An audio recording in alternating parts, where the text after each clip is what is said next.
ওই আমরা দুই স্বামী স্ত্রী দুজনাই অচল। আমার স্বামী 5টা অপারেশন করেছে 2 বছরে, 2.5 বছরের মধ্যেই ব্রেন অপারেশন করেছে। আমার স্বামী খাটতে পারে না, ওই লোকজন নিয়ে আর এই ব্যবসা চালানোর জন্য 15 লাখ টাকা ব্যাংকে লোন করে আর এই খাটাল চালানো হচ্ছে। আর 7টা মোষ ঠাট আছে, একটা এইটা বিক্রি করে আবার সেই টাকা তারা সে ফেরত চাচ্ছে, বলে ওই মাল বিক্রি করে টাকা আমার দেবে। 65,000 টাকায় বিক্রি করেছিল, তার কাছ থেকে নেওয়া রয়েছে 50,000 টাকা, 15,000 টাকা বাকি। আর সে বলছে যে মোষ আমি নেবো না, আমার মোষ বিক্রি করে আমার টাকা দেবে। আর 7টা মোষ ঠাট আছে, আমি কি করে বাঁচবো, কি করে খাবো? সবারই লোকসান, এই ভারতবর্ষের লোকের সবারই লোকসান। এই কারবার থেকে কত লোক করে খাচ্ছে। তাহলে কুরবানির ঈদ নিয়ে তো আপনাদের কোনো সমস্যা নেই? না, মোষ আছে তো 20 লাখ টাকার মতন। তাহলে এই সব দিক বন্ধ হয়ে যায়, একটু অসুবিধা হয়ে যাবে। আর এমনি আমার ব্যাংকে লোন আছে 15 লাখ টাকা, আমার অসহায় ব্রেন স্ট্রোক হয়েছিল, এর জন্য লোন আছে।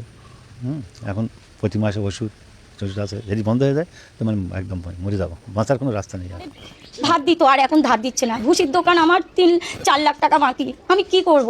আমি কোথায় যাব? ওনাকে একটু বোঝাও যে সবাই সমান, ধর্ম নিয়ে সবার সমান, আমাদের ধর্মও সমান, তাদের ধর্মও সমান। কিন্তু এই গরুগুলো হ্যাঁ হত্যা করলেও পাপ আমি জানি, কিন্তু আমি করে ফেলেছি, আমি এইবারটা কি করব? অন্তত সরকারের এবারটা চাপা দিয়ে পরের বারেরটা ইচ্ছা হয়ে গেলে বলে দিতে পারতো যে তোমাদের আর কুরবানি হবে না, আর গরুর ব্যবসা করো না, আমরা পরের বাড়ি ঝি কেটে খাবো। কিন্তু এদের সামনে মেরে দেবো কী করে? এই খাটালে গোবর দেখো, খাটালে গোবর পড়ে রয়েছে, আমি সব সামলাই। আমার স্বামীর মাতামতি খারাপ, স্বামী একদম আসছি না, আমি কি করব? এটা আপনারা দেখুন কি করলে কোনটা হবে, সমাধান করুন, সেইটা সমাধান করুন। হিন্দু মুসলমান সব যেমন একই থাকি, কেউ যেমন ক্ষতি না হয়। নিজেদের ব্যবসা নিজেরা করছি, তাদের ব্যবসা তারা করছে। এখন এরকম করলে আমরা আবার কী করবো? আমাদের অনেক প্রচুর ক্ষতি হতে পারে। এই গরু না বিক্রি হলে আমাদের সংসার ধর্ম চলবে না, আমাদের ভুসির দোকানের দেনা, তারপরে গয়নাগাটি বন্ধক দেওয়া আছে, মেয়ের গয়না আমার গয়না সব বন্ধক দেওয়া আছে, বাড়ির পর্চা বন্ধক দেওয়া আছে ব্যাংকে, তারপরে মোষের লোন নেওয়া আছে, কান বিধানো আছে। এই সবগুলো আমরা কোথা থেকে দেবো, কিভাবে দেবো? আমাদের এই গরু যদি না বিক্রি হয় আমরা কিভাবে দেবো? এখন কিনছে নাকি? না, কেউ আসছে না, গরু কিনছে না, বলছে আমরা গরু কিনবো না, আমরা কুরবানি দেবো না।